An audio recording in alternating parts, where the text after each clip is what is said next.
Hi bro, hi sister, price எல்லாம் எத்தனை பேரை நம்பி ஏமாந்தீங்கன்னு எனக்கு தெரியாது. பிரதர் சிஸ்டர், இந்த வார்த்தை கேட்குற நீங்க எத்தனை பேரை நம்பி ஏமாந்தீங்கன்னு தெரியாது. மனுஷனே ஒரு பொய்யங்க. பண்ணிடலாம் அப்படிதான் சொல்லணும், ஆனா செய்ய மாட்டாங்க. ஆனா கர்த்தர் சொன்னார்னா செய்வார். எத்தனை பேர் விசுவாசிக்கிறீங்க? இன்னைக்கு ஆண்டவர் பேச போற வார்த்தை ரொம்ப தெளிவா. பிரதர் சிஸ்டர், இந்த வார்த்தையை அவளோட கேட்டுருக்க உங்ககிட்ட தான் பேச போறாரு. நான் தீர்க்கதரிசியில ஆண்டோடைய வார்த்தை தீர்க்கதரிசனம் வார்த்தை உங்களுக்குள்ள தான் வருது. ரிசீவ் பண்ணிக்கோங்க. வார்த்தைக்குள்ள போயிடலாம்.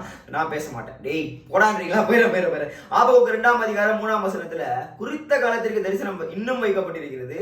முடிவிலே அது விளங்கும். அது பொய் சொல்லாது. அது தாமதித்தாலும் அதற்கு காத்திரு. அது நிச்சயமாய் வரும். அது தாமதிப்பதில்லை. எத்தனை பேருக்கு புரியுது? யார் நம்பியாமா நினைக்கிறீங்க? அவன் அதை பண்ணிடலாம், இவன் இதை பண்ணிடலாம், அதை பண்ணி தந்துடுறேன், அதை பண்ணி தரேன், வீடா லேண்டு முடிச்சு கொடுத்துட்றேன், இருங்கன்னுவான், நகையை வாங்கி கொடுத்துறேன்னுவான். இந்த எப்படி கடன் கொடுத்து ஏமாந்துருப்பீங்க. நிறைய காரியங்கள் இருக்கும், வர வேண்டிய காரியங்கள் வராமல் இருக்கும். மனுஷன் நம்பி ஏமாந்து டயர்டாயிட்டீங்களா? உங்ககிட்ட தான் தெளிவாக பேசியிருக்காரு.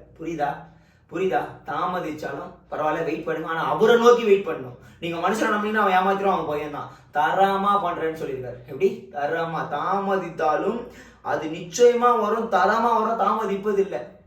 ஓகே, ஏற்ற நேரத்துல வரும். ஓகே, தாமதமா தான் இருக்கும், ஆனா அது வரும்போது தரமா வரும், தாமதிக்காது, தரமா வரும்ன்றார். என்னடா உடனே திரும்ப சொல்றீங்க? உண்மையாங்க வேற மாதிரி. உங்களை படைக்கிறதுக்கு முன்னாடி உங்களுக்கு தேவையான படைச்சவர். உங்களுக்கு என்ன தேவை, எது தேவை, ஏற்ற காலத்தில் எல்லாத்தையும் தரமா செய்ய போறவர்.